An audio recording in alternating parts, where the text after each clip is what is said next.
and gentlemen, welcome to the stage, Mr. Rick Pitino. Thank you. Thank you. And welcome to Louisville. We appreciate everything that you do and what you're all about. This morning, I had 4 practices in between class time for the players. Then came back and spoke to another group. Then came and had afternoon, evening practice, and then came back. And someone asked me, "Are you tired?" I said, "No, because I learned something a long time ago." I was speaking to a group of young people, and we had a Q&A at the end. And they asked me an interesting question. They said, if you were 21 back in college, knowing what you know today, what would you tell us? And I thought that was a great question. And I said, I wish I had tomorrow's newspaper to tell you some of the things that would go on in the future. But in terms of the past and what I would learn, I'll give you a quick synopsis of what I believe that every time you go to work, what I call in my job, between the lines, that you've got to be passionate and positive. And it started for me in a different realm altogether than you. See, I grew up with tall buildings on the east side of Manhattan. No grass, very little greenery, but I had a dream come true. At a young age, I was named the head coach of the New York Knicks, the team I rooted for as a child. And I was so excited, so passionate, so positive. And then we're going to snap 30 games into the season. We're going to snap the Boston Celtic home consecutive victory record of 31. We won 30 straight games at Madison Square Garden. And the year prior to that, 2 years prior, they won 23 and 24 games. So this was a great moment. And we're playing the Los Angeles Lakers. Just came back from a West Coast trip where we played Seattle, Phoenix, LA, came back Chicago, Milwaukee, came home, won 3 out of 5, and we were in first place. The driver, I lived out in the country, and the driver picked me up and said, "Coach, you look terrible." I said, "It was a long road trip, Walter, but I'm so fired up. Tonight we're going to snap the Celtic streak of 31 consecutive victories." He said, "Well, look, close your eyes. We got a 45-minute drive. When we get close, I'll wake you up. Would you like to listen to some music?" "Sure, Walter, anything you'd like." "Hey, Coach, you want to listen to the hottest thing out?" I said, "What's that?" He said, "WFAN, All Sports Talk Radio." Now remember, this is about 30 some odd years ago. I said, "Well, what do they do?" "Well, they call in. Coach, they're always speaking about you." So I said, "You know what, Walter? Everybody likes to hear some nice words once in a while. Yeah, sure, turn it on." First caller. Now remember, we're in first place. 30 in a row. "Go ahead, Vinny from Bensonhurst, you're on the fan."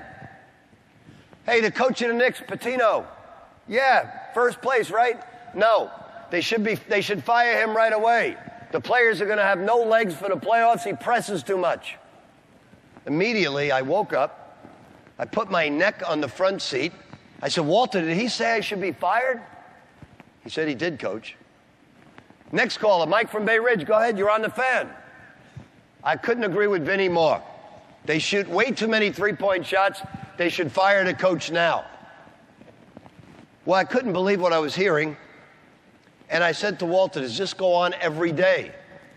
He said, "Actually, Coach, they're pretty good to you. You should hear what they say about the Jet and Giant football teams, the head coaches, and their wives." So it was the first introduction for me into the negative, cynical world. And for the next 2 weeks, because in New York you're always stuck in traffic, I listened to what I later coined the Fellowship of the Miserable. All these cynical, negative people. And I noticed one thing that happened to me listening to this for a half hour. I got out of the automobile and I felt bad. I didn't like what they were saying about other coaches, what they were saying about me. No different than what you have to go through sometimes on Facebook or other social medias. That's what you go through today. You see the cynics, you see the negative people. Well, I said, that's it. I wasn't going to work in an upbeat, positive mood, ready to attack the Dave's problems, ready to make my team better between the lines. So now for 30 plus years, I never again turned on talk radio, ever again. I turn away and turn off and totally tune them out, cynical, negative people. I surround myself with upbeat, positive people because it raises the tide tremendously. So that would be my first piece of advice to you if I was your age. Turn out the negative. Turn off the cynical. Turn on the upbeat, positive people and surround yourself with those people because they raise up everybody's abilities. The second thing I would talk about is about a book I've just written.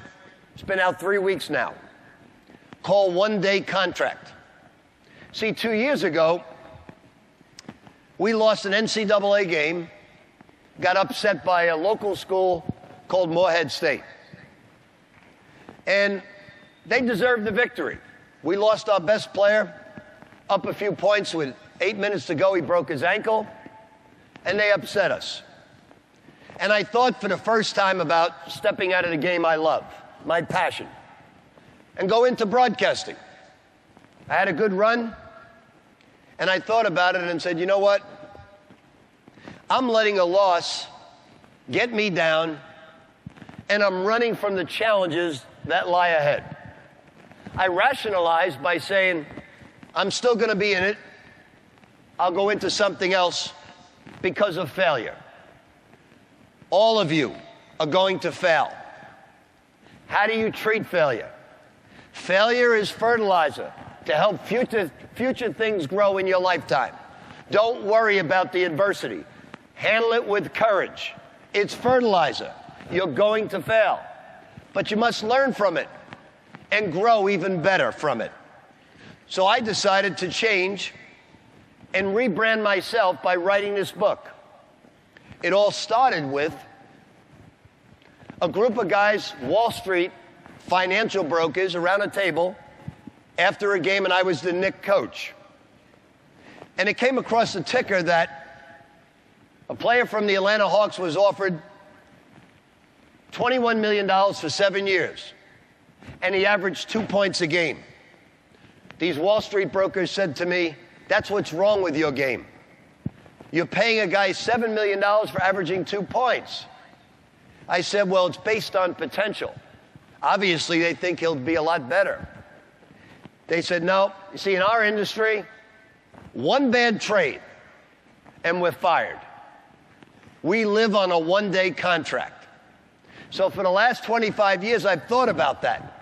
And that's the title of the book. And I said, I'm going to rebrand myself because I was getting close to 60 years of age, and I wanted to be just as passionate at 60 as I was as a Knicks coach at 30. So I said, I have to be more positive every single day.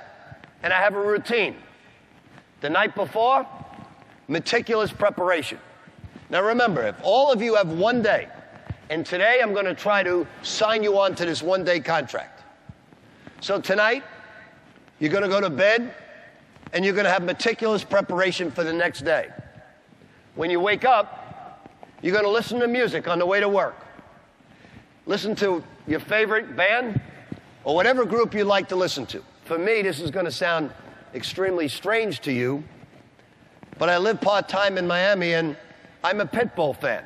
So I listen to Armando Christian Perez Pitbull every morning. I drive to work. I'm in there at 6:45, and I start focusing in between the lines. You have to have laser-sharp focus, and you can't get distracted throughout the day because all of you have much more talent than I had at your age. So You're going to fall into certain traps, though, along the way. Because remember, I'm giving you advice that when I was your age, knowing what I know now. So, here's what I have to tell you. This is an addictive piece of equipment. I know, 2 years ago I was addicted. So when I started the one-day contract, I said, I'm going to play certain rules because I was constantly in the company of other people taking out my phone because it was buzzing off. And then I realized I was insulting everybody.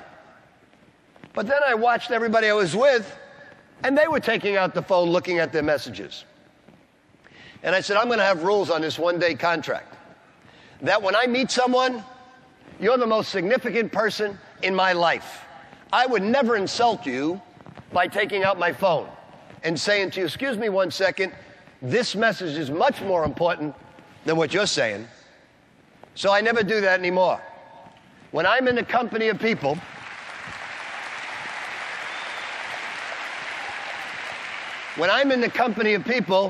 you are the most important people in my life.